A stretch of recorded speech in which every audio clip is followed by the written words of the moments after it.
Greetings, everyone. Franklin here.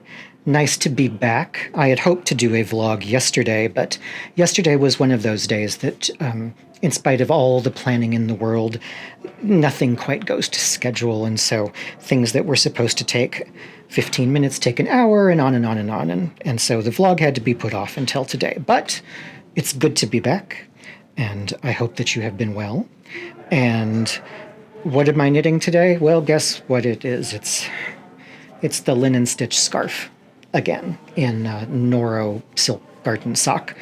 And I really hoped that I would be knitting something else for you, and actually something else for me.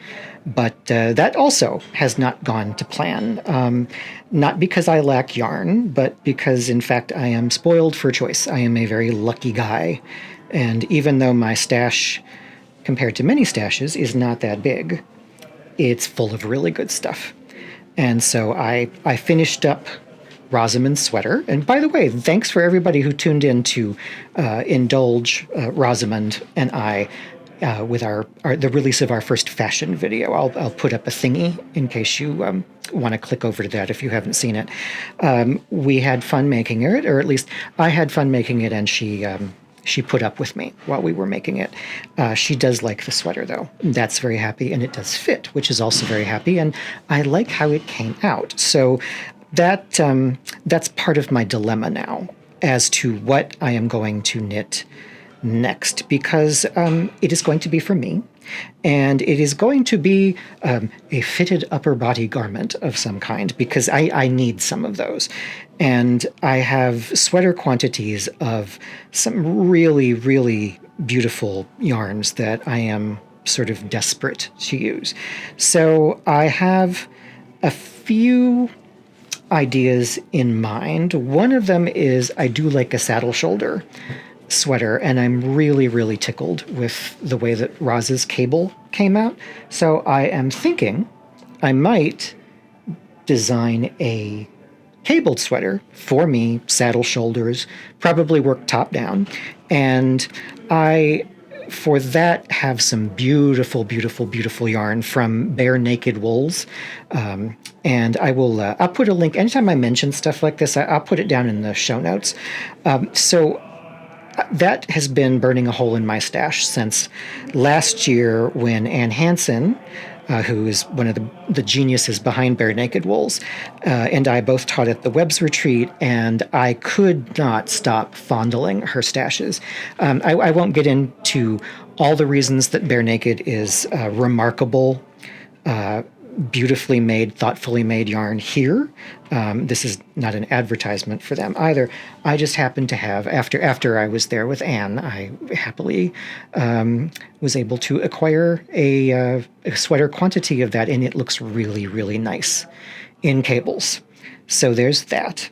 I also have the idea, and I didn't plan on this, but the next idea is not a sweater, just a vest, or what some parts of the world like to call a sleeveless sweater. It doesn't matter what I call that item.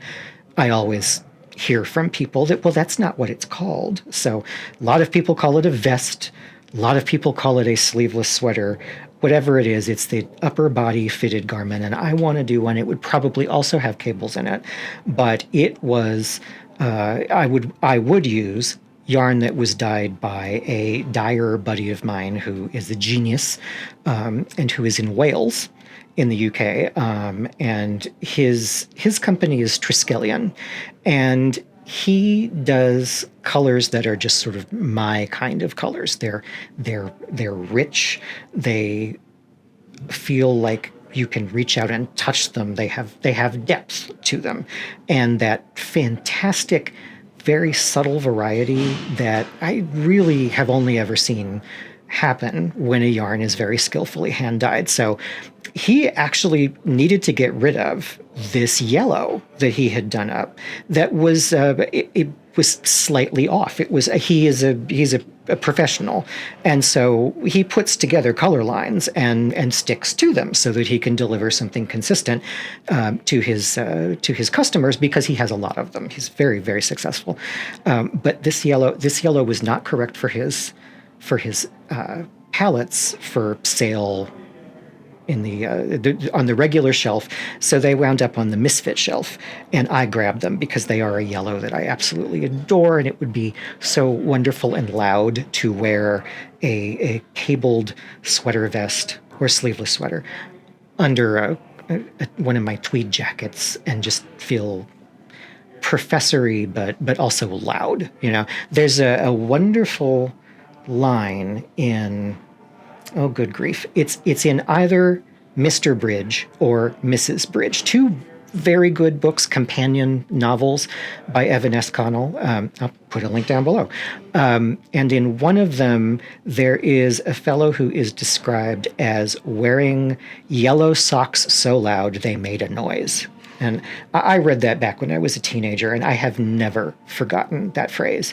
And I used to be very timid about the colors that I would wear. I was brought up in a situation where boys did not really wear bright colors unless they were somehow sports related. So team colors could be bright. Everything else, myself and all the boys that I knew, we were just always dressed in colors that were either military or things rotting on the forest floor kind of colors, very muddy and very drab. And that's all I would wear for the longest time. But then actually, after I became a serious knitter, I had an epiphany moment in a yarn shop in Los Angeles, and they had this lime green sock yarn on display, and I suddenly, out of nowhere, conceived a burning desire to make myself a pair of lime green socks. And I did make them, and I still wear them. That's the wonderful thing about hand knit socks, right? They last and last and last, and these have. And ever since then, I have been a lot more daring with color. And also, by the way, a lot happier with how I look. I have a complexion that looks better with bright colors. Okay, that's great. So it was a win-win. And so, yeah, I'm thinking maybe the Triskelion, and I would use that for, there's enough for a vest. So I would probably do that, and it would either be textured or cabled. So that might be another cabled piece. But then I have, and this isn't the only other option that there could be in the world, but it is an option, and I really want to use this yarn. And again, it's from a special provider, and I feel lucky to have it in my stash. They're called Northlight Fibers, and they're on Block Island off the coast of Rhode Island, which if you've been lucky enough to go there, and I have been several times, actually, lucky enough to be there teaching. And when I was there, the place knocked me out with how beautiful it was. And then this yarn from Northlight knocked me out with how beautiful it is and how carefully it's made. Because Northlight actually has their own mill, and they spin their own yarns. So it's unique to them. What they make is just theirs, and it's luscious stuff. And last time I was there, I was leading the Vogue Knitting Destinations retreat at Block Island, which was done kind of in conjunction with Northlight. It was really sweet. Our classroom was this very nice, light, sunny classroom that was right downstairs from the yarn mill. So appropriate. And I could not leave. I mean, I was there. I was supposed to be making money. I was on the job. And I fell off the wagon it was the last afternoon. I was so good. I did not buy. I'm putting this money away. My fee for this will be, I'll just tuck that all away and everything. And I made one last little visit to Northlight's brick and mortar store, which also attached to the mill. Everything's nice and cozily arranged. It is an island. There's only so much room. And so I went to say farewell to Sven and Laura, who are the owners of Northlight, and who are just, I will put you this way, I would want to hang out with them even if they did not make beautiful yarn. That's how great they are. So I went back. I mean, one last, I'll just stop in. I'll just sit there. A shopping bag full. Okay, so I have at least a sweater quantity of one of their sport weights in these beautiful colors. These colors are so beautiful. And so I'm also thinking, well, maybe I do another stranded color work piece. You haven't seen a lot of the stuff I've made yet, but that's going to be changing. I'm going to be bringing that in as content. Talk about things I've made, show them, maybe toss out advice based on the mistakes, heartaches, and catastrophes that I've had while knitting the piece, because I always have at least one of those in every project, it seems. So I'm torn. Okay, so we have the saddle-shouldered cabled sweater, the bright yellow vest in a texture to be determined, or the Northlight Fibers piece would probably also be a vest. I really like those. They keep my trunk warm, but they leave my arms free, and that's something that I like very much. So we'll see. What I hope is that by the time that I vlog again for you, I will be. I'll put this out there as a goal. I will at least be swatching for the thing I have chosen. Because I'm excited to do it, but I wonder if you've ever had this issue yourself. It's the opposite of what a lot of people call startitis, which is where you just can't stop casting on something new, starting something new, and you wind up with 36 projects all in various stages of completion, but most of them are near the starting point. I don't get that too often, but I do get this really, really, really annoying waffling that happens to me when I'm at this point, as though my life depends on the thing that I knit next, which I certainly hope it doesn't. So those are the things I'm thinking about. I am going to do some swatching. I'm going to do some sketching. And I'm also going to thank my lucky stars, because it's crazy that little me can have this choice right now and say, okay, do I want to knit with this beautiful yarn or that beautiful yarn or this other beautiful yarn? And I have other beautiful yarns as well. Those are just sort of the three that are kind of burning a hole in my stash, if you will, right now. So, and they'll be self-designed too. Roz's dog sweater, I designed it. In fact, I can't remember the last time I followed somebody's pattern for a large fitted garment, or even something as small as a hat. It's partly comes with the territory. When you become a professional in fiber arts, a professional in knitting, you get into a point where you feel compelled, or at least I did, but it does seem to be something that my colleagues feel as well. You do not show up at events in things that you didn't design yourself, or that you haven't somehow really invested with your own creativity. So, okay, maybe it is somebody else's hat pattern, but you've spun the yarn yourself. And if that sounds bizarre, stick around, because that's the crowd I get to run with, under normal circumstances in a normal year. Just remarkable people who I will see them at a show. They'll have the classroom next to mine, or I'll stop by their booth in the marketplace to see what's going on. And I'll say, oh, another beautiful sweater. And they'll very casually, as though it is nothing at all, will say, well, yeah, this is the wool came from the farm share that we're part of. And then we had it carded by a friend who's got a carding mill. And then I spun it up, and then she dyed it. And then I've knit it up into this, pattern that I've designed myself.